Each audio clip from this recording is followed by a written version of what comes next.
Assalamu alaikum wa rahmatullah. Yan uwa abokai barkamu da yau, barkamu da sake kasancewa da ku a yau a wani sabon bidiyo. A wannan bidiyo zan nuna mana da sabuwar hanya da zamu yi amfani da ita mu samu kayayyaki kyauta kama daga irin power bank, waya, earpiece da dai sauransu. So duk abin da ake sayarwa a wannan kasuwan inda har ka shiga kai register zaka iya samun shi kyauta kuma a kawo maka duk inda kake. Amma kafin mu ci kaza da bidiyo, idan ka zance farko zan kawo wannan channel ka nuna alamar subscribe, sannan ka taba alamar ƙwararwa, sannan ka zabi all, sannan ka like wannan bidiyo din da maka share zuwa ga yan uwa abokai sai su amfana. Dan kai haka da lokacin da na ɗora sabon bidiyo kai tsaye So da farko akwai link na ajiye muku a descriptions na wannan video. Za ku samu link na farko shine link da ku yi register, za ku dauko app na Arewa. So link kuma na biyu za ku iya ku je na Telegram channel namu domin ku ke samun update a kan lokaci, domin duk wanda ke cikin channel namu na Telegram ya riga ya fara amfani da wannan app da ake samun kyautar kaya kamar yadda na bayani anan. So ka danna link din da ke descriptions kamar haka, zai kai ka cikin Google Play Store ka sauke wannan app din na Arewa. So zai buƙaci ka download nashi. So kamar da wani ka dan yi scrolling misali kamar haka, sai ka dan ina ka ce download now nan zaka zo ka danna shi kamar haka. Dan kana kan download now nan kamar da gani zai kai ka cikin Play Store kai install nashi. Ni already ina da app din, kai tsaye sai dai in sign up. So kai tsaye zan zo in sign up na zan yi sign up na account dina, zan yi register da wani account. Misali zan na kan sign in din nan kamar da gani, mai gani din zaka danna shi kamar haka. Bayan ka danna kai kamar haka, so idan kana da account idan ka da wannan Arewa din ka goge shi kai amfani da wannan link din domin ka samu damar samun kyautar, ka goge shi kai amfani da wannan link din ka sake updating na app din. Misali zan danna akan ni register din nan, so kasance bayan da account zan danna akan register now din nan.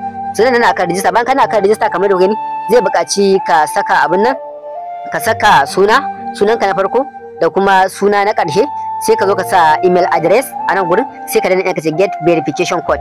Za su tura ma wani code a email din da ka sa, sai ka dauko shi ka zo ka sa ina ka ce ta verification code din, ka saka wannan code din da suka baka, sai ka dan yi scrolling ka dan sa password din ka dan sa strong password mai karfi, kaman ka irin sa ka sa babban baki da kananan baki da irin su hash din nan characters ne. So irin hash din nan ko star, so ka dan hada da number a gaba, kai tsaye kana gama sai ka yi cikin ka danna I have read and agree din nan. So za ka ga good, kawai sai ka danna akan register. So dan kana akan register kamar haka, so zai buƙaci ka login na account ɗinka, kai tsaye sai ka login na account ɗinka kamar yadda zan yi na wannan kamar da gani. So ga na sa email da password sai na akan login. Kasancewar ina da account already za ka ga maka login successfully. So abu na farko da za ka yi shine za ka dawo bangaren profile ɗinka. Misali wannan bangaren profile ɗin naka na ƙarshen nan za ka zo ka danna shi kamar haka. So bayan ka danna shi kamar haka, za ka ɗan yi scrolling. So wannan invitation code da kuke gani a jikin screen, za ku zo nan misali za ku danna ina kace invite and end, ko da yake duk wanda ya bi ta link ba buƙatar yayi amfani da wannan invitation code din, za ku danna invite and end din nan.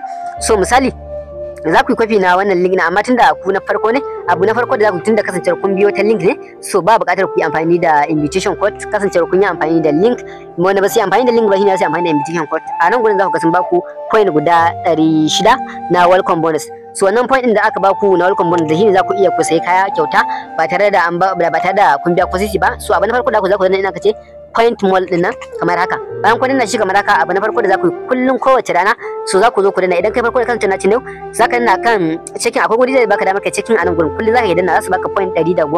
Za ku ga sun kara muku point din ku zai koma 700 da wani abu ga sababbin register kenan. So kullun za ku ke shigowa, za su ke kara muku, idan kuna shigowa har kai da tsayin kwana 7 akwai wani extra gift da suke bayarwa. So har kai kwana 7 kana yin checking din, akwai wani extra gift da suke bayarwa in kai kwana 7 kenan. So idan kai scrolling kuma ga wani nan gurin, misali ga wani guri ma wani text din da ake cewa zaka dana get it na a domin ka ci wannan text din. Misali nan zaka kunna notification na a domin ka samu naira 100 kamar yadda wani za su kara maka point din, zaka dana inda ka ce get it now na, sai ka dan kunna wannan alamar. Misali ka kunna wannan alamar ka dan bashi permission na allow kamar haka, shikenan misali sai ka dan yi back kamar haka, zaka ga sun kara maka kuɗi. Haka zaka ci wannan text din har sai ka ci guda 3 nan kamar yadda suka nuna ma. So ga ni za ku ga point din namu ya karu. So idan ka dan yi back kamar haka, misali da ka dawo bangaren profile ɗinka, za ka dawo wannan gurin da aka rubuta invite and end ɗin nan, ko kuma yanna shi kamar haka. So bayan ka danna shi kamar haka, za ka ɗan yi scrolling, za ka yi copy na wannan link ɗin. Wannan link ɗin shi za ka yi copy, kuma copy invitation code ɗinka gashi wanda za a yi amfani da shi wajen register, ko ka kafa wannan link ɗin. So idan mutum ɗaya ya zo ya register, kai za ka samu 500. Kai wanda ka ga ya tosi za ka samu 500, shi kuma wanda aka gayyata zai samu naira 600. So wannan point ɗin daidai yake da naira idan ka tashi za ka saya. So idan ka tara point ɗinka, misali ka tara point ɗinka ya taru, ka kaya wanda ya burge ka, kaya wanda ya adadin kuɗin ka, misali ka tara point din, misali ga wani power bank idan kana so ka siya, misali ka tara point din da ya kai adadin wannan kuɗin power bank din, kai zaka danna akan power bank din kamar haka, sai ka danna ina ka ce buy. bayan kana kan bai za a baka dama kai amfani da wannan point din da ka tara, za a baka dama kai amfani da wannan point din da ka tara a domin kai placing na order naka. So abin na farko da kai kafin kai order zaka zo ka seta, zaka dawo bangaren profile naka ka seta address naka wanda za a kawo ma. So misali zaka danna akan wannan alamar ta setting, sai ka zo ka danna ka ce country shipping address din nan, misali na hudun nan shipping address din nan zaka zo ka danna shi kamar haka. Bayan kana akan shipping address zaka zo ka danna at address din nan. Bayan kana akan at address, to duk adireshin da kake wanda za a kama kana shi zaka sa suna, zaka sa sunan farko da na karshe da kuma jiha, sai ka zabi jihar ka, misali kana zaɓen jihar ka, misali ba kowace jiha bane suke tura, amma duk jihar da kaga ba jihar ka, in kana da wani a jihar da ka san wani naka yana can zaka iya sa address din sa a bashi kayan, kai kuma ka je ka karba, kasance ba ko ina suke tura kayan ba. So zaka yi ba kamar haka, sai ka abin nan komai ka sa ga yana, zaka bai sa email address da komai, bayan ka sa komai da lambar shikenan sai ka yi back. Duk kayan da ka tara zaka yi abin nan ne kawai, zaka yi place na order ne. So za a kawo maka kamar yadda Temo suke yi. So shi ma wannan suna kawo garanti, ba wani ƙarya a ciki, so suna kawo garanti. So duk abin da ya maka dai kaga ya burge ka, so ga yanayin adadin point da kake samu a rana, redeem ga dai shi nan, ga redeem history wani ka abin nan. So haka dai zaka tara point a domin ka samu damar placing na order. So yadda mun haɗe da ku a bidiyo na gaba, mu